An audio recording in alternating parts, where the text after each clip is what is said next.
김영훈의 질병백과를 시작하겠습니다. 오늘의 주제는 자폐 아이 언어 발달의 돌파구 류코보린, 효과부터 안전성까지 완벽 가이드입니다. 류코보린은 일부 자폐 스펙트럼 장애 아이에서 언어 사회성 향상 가능성이 관찰된 약물이지만 현재로서는 자폐 스펙트럼 장애의 표준 치료나 치유제로 인정되지 않은 상태입니다. 류코보린은 자폐 스펙트럼 장애의 언어 및 일부 증상 개선에 대한 잠재적 후보이지만 아직 근거 수준이 초기 단계이므로 혁신적 자폐 치료제로 받아들이기에는 과학적 윤리적 한계가 큽니다. 1. 류코보린이란입니다. 류코보린, 폴리닉 애시드은 비타민 B아임 엽산의 활성 형태 계열로 항암제, 메토트렉세이트, 독성 완화와 엽산 결핍 관련 질환에 오래전부터 사용되어 온 약제입니다. 일반 엽산보다 혈뇌장벽을 더 잘 통과해 뇌내 엽산 결핍, cerebral folate deficiency 보완에 사용될 수 있다는 점이 자폐 스펙트럼 장애와의 연관성 논의 근거가 됩니다. 2. 자폐 스펙트럼 장애와 엽산 뇌 엽산 결핍입니다. 일부 자폐 스펙트럼 장애 아이에서 대뇌 엽산 농도가 낮거나 엽산 수송 관련 자가 항체 등으로 인해 뇌 엽산 이용이 저하된 뇌 엽산 결핍 소견이 보고되어 왔습니다. 임신 중 낮은 엽산 상태가 자폐 위험을 증가시킬 수 있다는 역학 연구들이 있으나 인과관계와 개별 환자의 적용에는 여전히 불확실성이 큽니다. 3. 임상 연구 결과 현재까지의 수준입니다. 현재까지 자폐 스펙트럼 장애 아이를 대상으로 한 류코보린 무작위 대조 연구는 소규모 RCT 약 4건 수준으로 대상 수가 적고 용량 평가 지표가 제각각입니다. 2016년 미국 연구에서 자폐 아이 48명에게 류코보린 또는 위약을 투여한 결과 위약군에 비해 언어적 의사소통 지표가 유의하게 개선되었다는 보고가 있으나 연구진 스스로 표본이 자가 일반화에는 한계가 있다고 밝힌 바 있습니다. 4. 최근 정책 전문가 입장입니다. 미국에서 류코보린을 자폐 스펙트럼 장애 아이의 언어 발달 증상 완화에 잠재적으로 도움이 될 수 있는 약물로 라벨에 반영하고 행정부 차원에서 자폐 증상 완화 목적 사용을 장려하려는 움직임이 있었습니다. 그러나 보건당국과 전문가 단체는 자폐 치료제는 아니며 언어 관련 증상에 일부 효과가 있을 수 있는 수준, 대규모 엄격한 무작위 대조 연구가 더 필요하며 현재로선 자폐 치료제로 일반 권고하지 않는다는 점을 반복해서 강조하고 있습니다. 5. 임상에서 고려할 점입니다. A. 잠재적 표적군입니다. 뇌엽산 결핍이 의심되거나 확인된 자폐 스펙트럼 장애 아이입니다. 특히 언어 발달 지연이 두드러지고 다른 치료에도 반응이 제한적인 경우를 중심으로 오프레이블 논의가 이루어지는 상황입니다. B. 한계와 위험입니다. 장기 안전성, 최적 용량, 반응 예측 바이오 마커 등이 확립되어 있지 않고 소규모 연구와 증례 수준 근거가 많습니다. 검증되지 않은 기대감 때문에 기존의 근거 기반 중재 조기 집중, 행동 중재, 언어 작업 감각 통합 치료 등을 대체하는 것은 명백히 위험하다고 지적됩니다. C. 실무 제한입니다. 현재로선 특정 하위군, 뇌엽산 결핍이 뚜렷한 자폐 아동에서 숙련된 전문의가 충분히 설명 동의 후 오프레이블로 고려할 수 있는 보조 옵션 정도로 보는 것이 타당합니다. 임상 연구 참여 기회를 우선 검토하고 투약 시에는 부작용 모니터링과 함께 표준적 교육 행동 치료를 병행하는 것이 권고됩니다. 작용 기전에 대하여 말씀드리겠습니다. 자폐 스펙트럼 장애 ASD 치료에 있어서 류코보린 엽산의 활성 형태인 포리닉 애츻칼슘염의 작용 기전은 꽤 복잡하지만 핵심은 뇌로 들어가는 엽산의 공급 경로를 우회하여 뇌 속의 엽산 결핍을 해결한다는 것입니다. 류코보린은 모든 자폐증 환자에게 효과가 있는 것이 아니라 특정 생물학적 원인을 가진 하위 그룹 섭기롭에게 효과를 보입니다. 류코보린은 자폐증 환자 중 엽산 수용체 자가 항체 FRAA로 인해 뇌로 가는 엽산 통로가 막힌 하위 그룹에서 대체 통로 RFC를 이용해 고용량의 활성 엽산을 뇌로 직접 공급함으로써 뇌 기능을 개선하는 기전을 가지고 있습니다. 1. 문제의 핵심, 뇌엽상 결핍증, cerebral folate deficiency CFD입니다. 자폐증 연구에서 중요한 발견 중 하나는 일부 자폐 스펙트럼 장애 아이의 경우 혈액 검사상 엽산 수치는 정상이지만 뇌척수액 CSF, 뇌의 엽산 수치는 매우 낮다는 사실입니다. 이를 뇌엽상열핍증 CFD이라고 합니다. 뇌는 정상적인 발달과 기능을 위해 엽산, 비타민, BA이 절대적으로 필요합니다. 그런데 왜 혈액에는 엽산이 충분한데 뇌로는 들어가지 못할까요? 혈액노의 장벽, BBB의 문이 막히다입니다. 우리 몸에는 혈액 속에 해로운 물질이 뇌로 들어오지 못하게 막는 혈액노의 장벽, Blood-Brain Barrier, BBB이 있습니다. 엽산과 같은 필수 영양소는 이 장벽에 있는 특수한 문, 수송체를 통해 뇌 안으로 들어가야 합니다. 가장 중요한 문이 바로 엽산 수용체 알파 폴라트 리셉터 알파 FRA입니다. 자폐증의 문제 상황. 자폐증 환자의 상당수, 연구에 따라 다르지만 약 40촌 70%까지 보고됨에서 이 FRA 수용체를 공격하는 자가 항체 FRAA가 발견됩니다. 즉 면역 시스템이 오작동하여 뇌로 들어가는 엽산의 주된 통로를 막아버리거나 기능을 망가뜨리는 것입니다. 이로 인해 뇌는 만성적인 엽산 부족 상태에 빠지게 됩니다. 두 류코보린의 해결책, 우회 경로 이용입니다. 여기서 일반적인 엽산 보충제 폴릭 애시드와 류코보린, 루초보린, 포리닉 애시드의 결정적인 차이가 나타납니다. 일반 엽산 폴릭 애시드, 우리가 흔히 먹는 영양제 속 엽산은 산화된 형태입니다. 이것이 뇌로 들어가려면 반드시 위에서 말한 주된 문 FRA를 통과해야 합니다. 하지만 자가항체 때문에 이 문이 막혀 있으므로 일반 엽산을 아무리 많이 먹어도 뇌 속 엽산 농도는 쉽게 올라가지 않습니다. 류코보린, 폴리닉 애시드, 류코보린은 엽산의 환원형, 활성형 유도체입니다. 가장 중요한 점은 류코보린은 주된 문 FRA이 아닌 다른 문 환원형 엽산 운반체 RFC Reduced Folate Carrier를 통해서도 혈액뇌 장벽을 통과할 수 있다는 것입니다. 작용 기전의 핵심입니다. 류코보린은 자가항체에 의해 막혀버린 주 통로 FRA 대신 막히지 않은 다른 통로 RFC를 이용하는 우회 전략을 통해 고농도의 활성 엽산을 뇌 안으로 직접 전달합니다. 3. 뇌속 엽산 회복의 결과 다운스트림 이펙트입니다. 류코보린 덕분에 뇌 속의 엽산이 충분히 공급되면 뇌 기능에 필수적인 여러 생화학적 대사 경로가 정상화되기 시작합니다. 신경 전달 물질 합성 개선, 엽산은 세로토닌, 도파민, 노르에피네프린과 같은 중요한 신경 전달 물질을 만드는데 필수적인 조효소 BH4의 생산을 돕습니다. 이는 기분 조절, 주의력, 사회성 등과 직결됩니다. 메틸화, 메틸레이션, 정상화, 엽산은 DNA의 스위치를 켜고 끄는 메틸화 과정의 핵심 요소입니다. 이를 통해 유전자 발현이 정상적으로 이루어지도록 돕습니다. 산화, 스트레스 감소, 엽산 대사는 강력한 항산화제인 글루타치온, 기루타티온의 생산과 연결되어 있습니다. 뇌 속의 산화 스트레스를 줄여 신경세포를 보호합니다.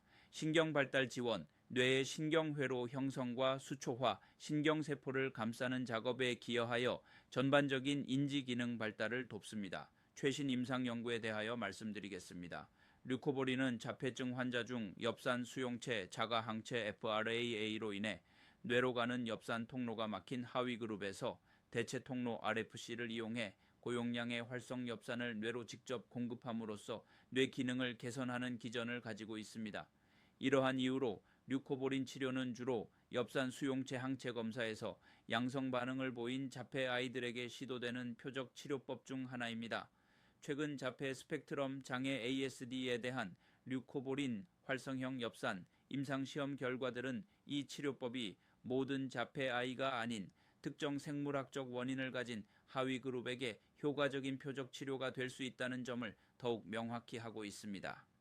최신 임상시험 결과들은 류코보린이 자폐증의 만병통치약은 아니지만 뇌엽상 열핍증이라는 특정 대사 문제를 가진 자폐 아이들에게는 언어와 사회성을 깨울 수 있는 매우 중요한 치료 옵션임을 시사합니다. 따라서 현재 임상 현장에서는 류코보린 치료를 고려하기 전에 엽산 수용체 항체 FRAA 검사를 통해 치료 효과를 볼 가능성이 높은 아이를 선별하는 정밀의학 프레시션 메디신 접근 방식이 점차 중요해지고 있습니다. 1. 핵심 요약입니다. 최신 연구들은 류코보린이 뇌엽상 열핍증 CFD과 관련된 자폐 아이, 특히 엽산 수용체 알파 자가 항체 FRAA 양성인 아이들의 언어 능력 및 사회적 상호작용을 유의미하게 개선한다는 강력한 증거를 제시합니다. 또한 장기 복용 시에도 안전성이 높다는 것이 확인되었습니다. 1. 가장 뚜렷한 효과, 언어 및 의사소통 능력 개선입니다. 여러 임상시험에서 가장 일관되게 나타나는 결과는 언어 영역의 발전입니다. 수용 언어 및 표현 언어 향상, 류코보린을 복용한 아동 그룹은 위약 가짜 약 그룹에 비해 말을 이해하는 능력, 수용 언어과 자신의 의사를 말로 표현하는 능력, 표현 언어에서 통계적으로 유의미한 개선을 보였습니다. 무발화 아이의 발화 시작, 일부 연구에서는 전혀 말을 하지 못하던 무발화 아이가 치료 후 단어를 말하기 시작하는 등의 극적인 변화가 보고되기도 했습니다. 2. 치료의 핵심 열쇠, 바이오마커 FRAA의 중요성입니다. 최신 분석 결과들은 류코보린 치료의 성공 여부가 특정 바이오마커의 유무에 달려 있음을 재확인했습니다. 엽산 수용체 알파 자가 항체 FRAA 양성 그룹, 혈액 검사에서 뇌로 가는 엽산 통로를 막는 자가 항체 FRAA가 발견된 아동들이 류코보린 치료에 가장 큰 효과를 보였습니다. 치료 반응 예측 인자, 연구자들은 이 항체 수치가 높을수록 치료 효과가 더 크게 나타나는 경향이 있음을 발견했습니다. 이는 류코보린이 뇌엽상 열핍이라는 근본 원인을 해결하고 있다는 기전을 뒷받침합니다. 음성 그룹에서의 효과, 항체가 없는 아이 그룹에서도 일부 개선이 보고되기도 했으나 양성 그룹만큼 뚜렷하거나 일관적이지는 않았습니다. 3. 사회성 및 기타 핵심 증상 개선입니다. 언어뿐만 아니라 다른 자폐 핵심 증상에서도 긍정적인 변화가 관찰되었습니다. 사회적 상호작용 증가, 눈 맞춤 빈도 증가, 타인에 대한 관심 증가, 사회적 반응성 향상 등이 보고되었습니다. 상동 행동, 반복 행동 감소, 일부 연구에서는 손을 흔들거나 특정 행동을 반복하는 상동 행동이 감소하는 경향을 보였습니다. 과민성 및 기분 조절, 감정 기복이나 과민한 반응이 줄어들고 기분이 안정되는 효과가 일부 아이에게서 나타났습니다. 4. 장기적인 효과와 안전성입니다. 단기 임상시험 이후 진행된 장기 추적 관찰 결과는 다음과 같습니다.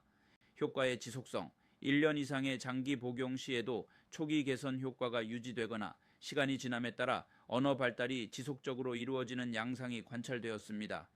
높은 안전성, 류코보린은 비타민의 일종 고용량 활성 엽산이므로 심각한 부작용은 거의 보고되지 않았습니다. 가벼운 흥분, 수면 패턴 변화, 드물게 공격성 증가 등이 보고되었으나 대부분 용량 조절로 관리가 가능했습니다. 안정성과 부작용에 대하여 말씀드리겠습니다. 류코보린 활성형 엽산은 기본적으로 비타민 B9의 유도체이므로 일반적인 정신과 약물이나 다른 화학 의약품에 비해 안전성이 매우 높고 심각한 부작용이 드문 편입니다. 특히 자폐 스펙트럼 장애 ASD 치료를 위해 시행되는 임상시험들에서 장기간 고용량을 복용했을 때도 우수한 내약성 약물을 부작용 없이 견뎌내는 정도를 보였습니다. 하지만 고용량을 사용하는 치료적 맥락에서는 몇 가지 주의해야 할 부작용과 안전성 정보가 있습니다. 1. 가장 흔한 부작용, 과도한 에너지와 흥분입니다. 자폐 스펙트럼 장애 아동에게 류코보린을 투여했을 때 부모님들이 가장 흔하게 보고하는 것은 아이의 에너지가 넘치거나 흥분하는 모습입니다. 이는 뇌 대사가 활발해지면서 나타나는 자연스러운 현상일 수 있지만 때로는 부정적인 행동으로 나타나기도 합니다. 과잉 행동 및 초조함, 평소보다 더 산만해지거나 가만히 있지 못하는 모습을 보일 수 있습니다. 수면장애, 잠드는데 시간이 오래 걸리거나 수면 패턴이 불규칙해질 수 있습니다. 주로 저녁 늦게 복용했을 때 나타날 수 있음, 과민성 및 짜증, 일부 아이의 경우 감정 기복이 심해지거나 짜증을 더 자주 낼 수 있습니다. 공격성 증가, 드물, 매우 드물게 일부 임상시험에서 공격적인 행동이 증가했다는 보고가 있었으나 이것이 약물 때문인지 다른 요인 때문인지는 명확하지 않습니다. 대처법, 이러한 행동 변화는 대부분 일시적이거나 용량 의존적입니다. 약 용량을 조금 줄이거나 아침, 점심으로 나누어 복용하면 호전되는 경우가 많습니다. 시간이 지나면서 몸이 적응하면 사라지기도 합니다. 2. 신체적 부작용 드물입니다. 일반적인 비타민 보충제와 마찬가지로 경미한 신체 증상이 나타날 수 있습니다. 위장관 증상, 드물게 메스꺼움, 복부 팽만감, 설사, 식욕 부진 등이 나타날 수 있습니다. 피부 발진, 매우 드물게 알레르기 반응으로 인한 피부 발진이 보고된 바 있습니다. 3. 중요한 안전성 경고, 뇌전증 환자 주의입니다. 류코보린 사용 시 가장 주의해야 할 의학적 안전성 정보는 발작, 세이저과 관련된 것입니다. 발작 역치 저하 가능성, 엽산, 특히 고용량, 은, 뇌의 흥분성을 높여 발작을 일으키는 기준점 역치를 낮출 수 있다는 이론적 배경과 일부 보고가 있습니다. 기존 뇌전증 환자, 이미 뇌전증 진단을 받고 항경련제를 복용 중인 아동의 경우 류코보린 고용량 요법이 발작 빈도를 증가시킬 위험이 있습니다. 약물 상호작용, 류코보린은 페노바르비탈, 피페노바르비탈, 페니토인, 페니토인, 프리미돈, 프리미도네과 같은 일부 구형 항경련제의 혈중 농도를 낮추어 발작 조절을 방해할 수 있습니다. 필수사항, 뇌전증 병력이 있거나 발작 위험이 있는 아동은 류코보린 치료 시작 전 반드시 소아신경과 전문의와 상의해야 하며 치료 중 발작 양상을 면밀히 관찰해야 합니다. 4. 장기 안전성입니다.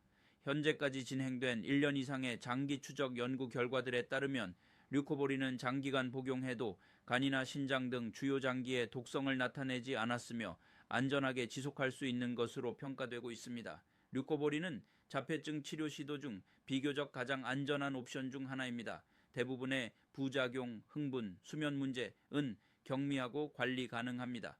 관찰 기록, 복용 시작 후 아이의 행동 변화, 수면 패턴, 기분 변화를 날짜별로 간단히 기록해 두는 것이 의료진과 상담할 때 큰 도움이 됩니다.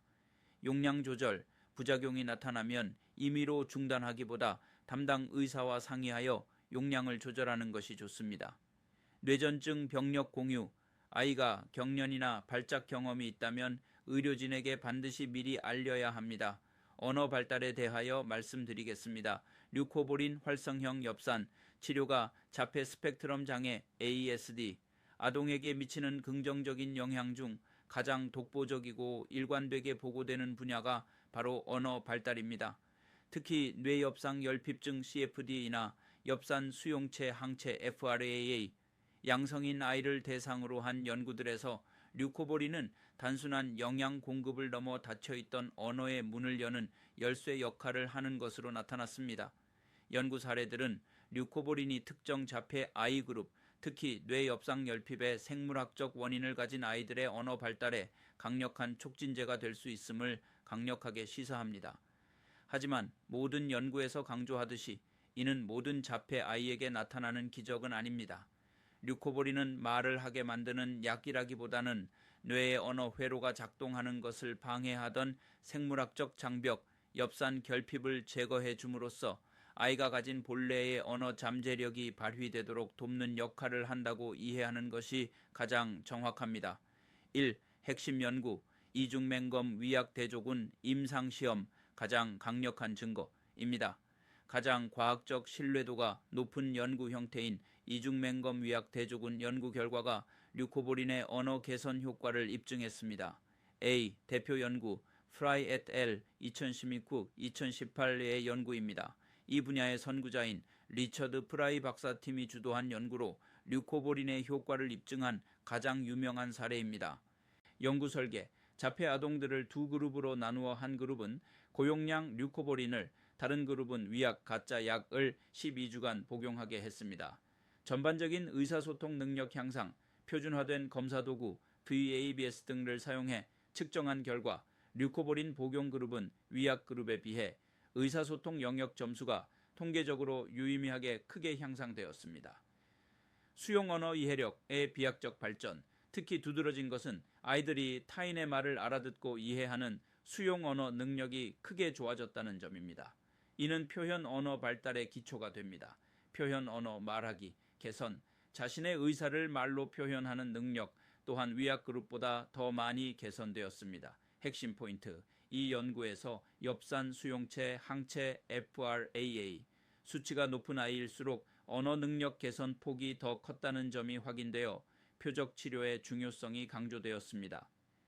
두, 공개 라벨 연구 및 후향적 연구 사례입니다. 엄격한 통제하에 임상시험 외에도 실제 병원에서 치료를 받은 환자들의 데이터를 분석한 연구들에서 더 드라마틱한 사례들이 자주 보고됩니다. A. 사례 1. 무발화 non-verbal 아동의 발화 시작입니다. 연구 내용 여러 소규모 연구 및 임상 보고에서 류코볼린 치료 전까지 전혀 말을 하지 못했거나 의미 없는 소리만 내던 무발화 또는 최소 발화 아동들이 치료 후 첫 의미 있는 단어를 말하기 시작한 사례들이 다수 보고되었습니다. 의미 이는 뇌의 언어 처리 회로가 근본적으로 작동하기 시작했음을 시사하는 매우 중요한 변화입니다. B. 사례 2. 반향어 에콜라리아에서 기능적 언어로의 전환입니다. 연구 내용 앵무새처럼 남의 말을 따라 하기만 하던 반향어 아동들이 류코볼린 치료 후 상황에 맞는 적절한 대답을 하거나 자발적으로 자신의 요구사항 물 주세요를 말하는 기능적 언어 사용이 증가했다는 보고가 많습니다. C. 사례 3. 문장 길이와 복잡성의 증가입니다. 연구 내용 이미 단어를 말할 수 있던 아이들의 경우 류코볼린 복용 후 구사하는 단어의 수가 폭발적으로 늘어나고 단어만 나열하던 단계에서 2번 3어절 문장을 구사하는 단계로 발전 속도가 빨라지는 양상이 관찰되었습니다. 3. 부모와 임상의들이 보고하는 구체적인 변화 양상입니다. 연구 논문의 통계 수치 넘어 실제 양육자와 치료사들이 체감하는 언어 발달의 변화는 다음과 같이 구체적입니다. 귀가 트인 것 같아요. 아이가 예전에는 불러도 반응이 없고 말을 걸어도 딴청을 피웠는데 약 복용 후 부모의 지시를 알아듣고 고개를 끄덕이거나 수행하는 모습이 늘었다는 보고가 가장 흔합니다. 수용 언어 개선, 발음의 명료화, 운걸거리듯 불분명했던 발음이 또렷해져서 타인이 알아듣기 쉬워졌다는 사례가 있습니다. 자발적 발화의 증가, 시키지 않아도 먼저 다가와서 말을 걸거나 사물의 이름을 물어보는 등 언어적 호기심이 증가하는 모습이 관찰됩니다. 상호작용적 의사소통, 단순히 요구사항만 말하는 것이 아니라 눈을 맞추며 대화를 주고받는 핑퐁 대화의 시도가 늘어납니다. 효과적인 환자들의 특징에 대하여 말씀드리겠습니다. 류코볼린 활성형 엽산 치료는 자폐 스펙트럼 장애 ASD의 만병통치약이 아닙니다. 이 치료법의 핵심은 표적 치료 타겟티드 테러피라는 점에 있습니다. 즉 특정한 생물학적 원인을 가진 하위 그룹의 환자들에게서만 뚜렷한 효과가 나타납니다. 그렇다면 어떤 환자들이 류코볼린 치료의 소위 반응자, 리스폰더가 될 가능성이 높을까요? 주요 연구 결과와 임상 경험을 바탕으로 효과적이었던 환자들의 핵심 특징을 정리해 드립니다. 1. 가장 결정적인 생물학적 특징, 엽산 수용체 항체 FRAA 양성입니다. 류코볼린 치료 효과를 예측하는 가장 강력하고 과학적인 지표는 바로 혈액 검사에서 나타나는 엽산 수용체 알파 자가 항체 FRA의 존재 여부입니다. 왜 중요한가? 앞서 설명했듯이 이 항체는 엽산이 뇌로 들어가는 주된 문을 막아버립니다.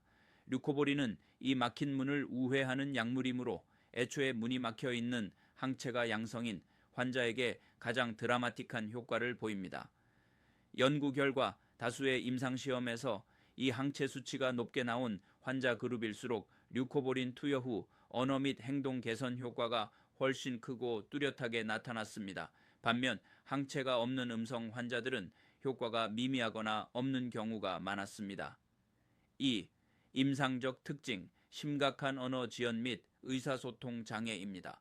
겉으로 드러나는 증상 면에서는 언어 발달 영역에서 심각한 어려움을 겪는 환자들이 류코볼린 치료로 가장 큰 혜택을 보는 경향이 있습니다. 수용 언어 이해력, 저하가 두드러진 경우 단순히 말을 안 하는 것을 넘어 타인의 지시나 말을 이해하는 말귀가 어두운 아이들이 치료 후 이해력이 좋아지면서 전반적인 의사소통 능력이 향상되는 경우가 많습니다. 무발화 또는 최소 발화, 나이에 비해 언어 발달이 현저히 늦어 전혀 말을 하지 못하거나 의미 있는 단어를 거의 구사하지 못하는 아이들이 치료 후 발화가 시작되는 사례들이 보고됩니다. 반향어 위주의 발화, 상황에 맞지 않게 남의 말을 따라 하기만 하던 아이들이 치료 후 기능적인 대화를 시도하는 모습으로 변화하기도 합니다. 3. 기저질환의 특징, 뇌엽상 열핍증 CFD 소견입니다. 특징, 일반적인 혈액 검사에서는 엽산 수용성 비타민 수치가 정상이지만 실제 뇌척수액 CSF 검사를 해보면 뇌 속 엽산 농도가 매우 낮은 상태를 말합니다. 임상 적용, 뇌척수액 검사는 매우 침습적이라 모든 환자에게 시행하기 어렵기 때문에 실제 임상 현장에서는 1번의 FRAA 혈액 검사 양성 결과를 뇌엽상 열핍증의 간접적인 증거로 간주하고 치료를 시작하는 경우가 많습니다. 4. 기타 동반 질환의 특징입니다.